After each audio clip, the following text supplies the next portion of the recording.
Shalom, and I praise the name of the living God. This man amekuwa ni mtu ambaye amekuwa wa ajabu sana,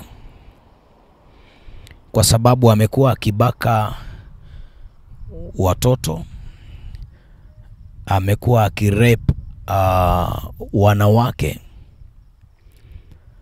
Na sasa wanawake wa hiyo area wameogopa kutembea mtu peke yake, na wameogopa kutembea pia ikifika karibu na jioni, just because of this one person, one man by the name Lorgali. Na watu wameibua maswali mengi sana kwamba kwa nini bado hajakamatwa? Kwani ni devil worshiper ama anatumia nguvu gani ya kujificha muda huo wote? Na inasemekana kwamba ako pale pale Magadi. Ako pale pale Magadi. Now, this is what is going to happen right now, because I'm talking as a prophet right now. Because unajua kuna vitu ambaye ni tatu huwa inamuamsha Mungu. Kitu ya kwanza ambaye inafanya Mungu ashuke ni wakati ambapo watu wanalia. Wakati watu wanalia, Mungu hushuka kusikiliza kilio kile ni kwa sababu gani. Kwa mfano, hebu sikiliza vile hawa mama ambaye watoto wao wamebakwa mpaka wengine kufa na this person called Lorgali, na wengine wanawake wamebakwa. Hebu sikiliza vile wanalia, alafu nikueleze jambo.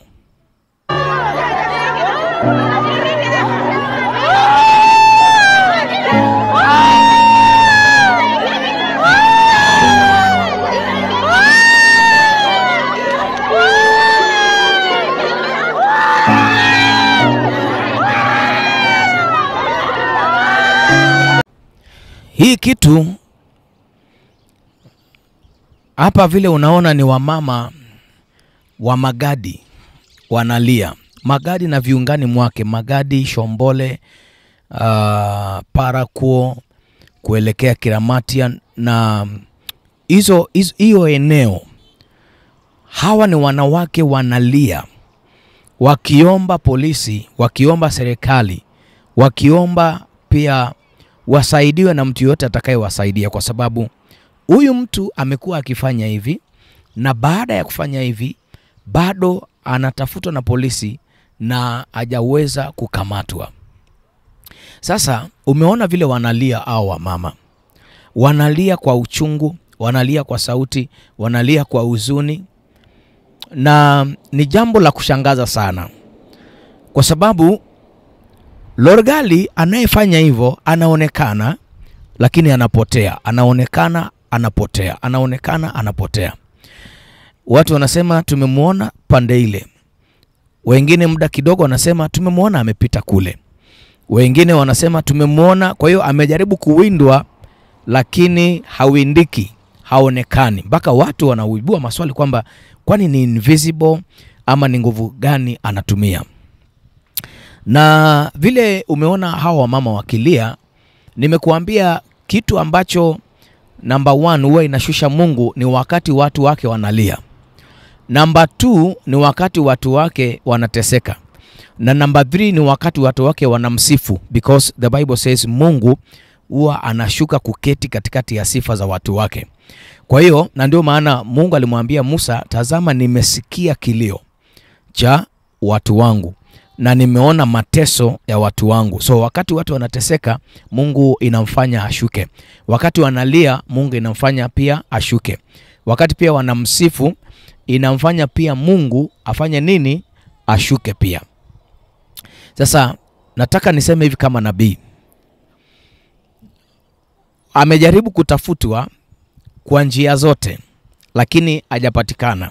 For your information, as a prophet, by the mighty power of Holy Ghost, nimemlocate Lorgali na nimemnyang'anya akili ya kujificha. Kwa hiyo very soon mtasikia yuko mikononi, either mikononi mwa raia ama mikononi mwa polisi. This is a prophetic word kwa wale watu wa Magadi. Msilaumiane. Msilaumu askari kwa sababu sio askari wamemtuma. Msilaumu wazee wa mtaa kwa sababu sio wao wamemtuma. Msilaumu machifu, msilaumiane nyinyi kwa ninyi. Msiandamane muharibu vitu. Kwa sababu gani? Kwa sababu nabii amezungumza, amesema Lorgali anakwenda kushikwa. Na mimi kama prophet nikiwa nimemlocate, nimempeana. Because tunayo authority, tunayo spirit, tunayo power ya kumlocate mtu na kumupeana. Na very soon, watch your screen, utasikia kwamba amekamatwa huyu, this man Lorgali. This man Lorgali, utasikia kabisa ameshakamatwa na ametiwa mbaroni, amepatikana either mikononi mwa raia ama mikononi mwa polisi. Kwa nini? Kwa sababu macho yangu ya nabii yametazama hao watu wakilia. Na unajua roho wa Mungu anakaa ndani yangu. Na roho wa Mungu alivyotazama akahuzunika, kwa sababu mimi nikiangalia nikihuzunika ni sawa sawa na roho wa Mungu tu amehuzunika. Kwa hiyo nikapaa in the realm of the spirit katika hiyo region, na nikaona kweli yuko hayo maeneo. Sometimes anatoka out of that place, sometimes anarudi usiku. Na ni mtu amepata sifa sana, lakini sifa za kipuzi. Uwezi ukafanya hivi kwa watoto wetu, uwezi ukafanya hivi kwa wamama zetu. Yani wamama wamekuwa sasa wako na uoga, hawawezi tena wakatembea kwa mfano majioni jua ikitua. Hawawezi wakatembea mtu peke yake kwa sababu ya kumhofia huyu mtu, because anatokea popote tu, yani anatokea kwenye kichaka, kwenye kona hii, kwenye mtaa huu. Sasa watu wanaishi kwa fear sana pale Magadi na hiyo region, wanaishi kwa fear sana na kwa uoga mwingi. Lakini niwaambie tu, msiishi kwa uoga sasa, kwa sababu tumempeana kuanzia sasa. Andika hapo down on your comment section. Andika tu hapo tumempeana. Andika tu hapo tumempeana. Ni mtu wa kimapepo sana. Anamkuta mtoto anambaka. Mpaka watoto wameogopa sasa kwenda shule. Watoto wameogopa kwenda shule. Inabidi sometimes wasindikizwe na wazazi. Inabidi sometimes watoto ama watembee group, kwa sababu wanaogopa, wanaofia. Hii ni jina tu, jina ya Lorgali. Ukitaja hii jina ya Lorgali kwa watoto ama kwa wanawake, kila mtu utaona anapinduka, anageuka, kwa sababu wamekuwa wakiishi kwa hofu sana kwa sababu ya huyu mtu mmoja.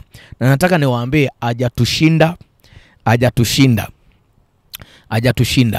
Watu wanasemaga mkono wa serikali ni mrefu, lakini Biblia inasema mkono wa Mungu si mfupi hata isikose kufikia. Kwa hiyo mkono ya Mungu ndio ndefu zaidi kuliko ile ya serikali ambao watu wamekuwa wakizungumza. Na watch your screen, utaona tu kwamba breaking news, amepatikana. Watu wamejaribu kutafuta, kuna nguvu za giza ambaye zinamficha, kwa sababu nguvu za giza na mashaitani ndio huwa inamfanya mtu afanye vitendo kama hivi bila kuogopa na bila kujali. Kwa hiyo watch your screen, atapatikana. Andika tu hapo kwa comment tumempeana. Andika tu hapo on your comment section ya kwamba tumempeana in the name of Jesus Christ. That's why nimesema msilaumu OCS, msilaumu nani. Hii ni mambo ya uovu tu ya kishetani ambaye yameibuka. Na msifikiri Lorgali yako peke yake. Hayuko peke yake. Kuna madhabahu iko nyuma yake. Kuna nguvu ziko nyuma yake. Kuna mapepo iko nyuma yake. Inafanya afanye yale mambo. Kwa mfano akienda abake, ashike mtoto bikira ama mwanamke bikira, avunje ubikira wake, ile damu, yani kuna maagano fulani yanafanyika. Kwa hiyo kuna nguvu fulani iko nyuma ya huyu mtu, na unaona mpaka sasa anakuwa invisible, lakini uwezi kuwa invisible mbele ya the eyes of the seer, the eyes of the prophet. Huwezi kabisa. Kwa hiyo sasa hivi nimemnyang'anya akili ya kujificha, mawazo ya kujificha, in the mighty name of Jesus Christ of Nazareth. Ukiweza kabisa pia unaweza omba pamoja nami. Kama hujaokoka, sema Bwana Yesu, nakuja kwako, nisamee dhambi na makosa yangu. Kuanzia leo nachukua wokovu.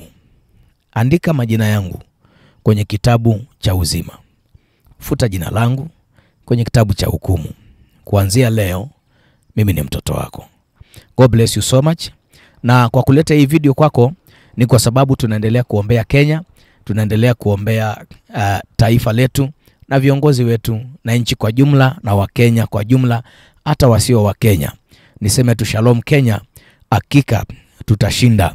Na hapo kwa comment tunasema this man must be arrested in the name of Jesus Christ. Na zile mapepo inampatia nguvu tunaziarrest pia kwa damu ya Yesu Kristo. Shalom Kenya, hakika tutashinda. Amen.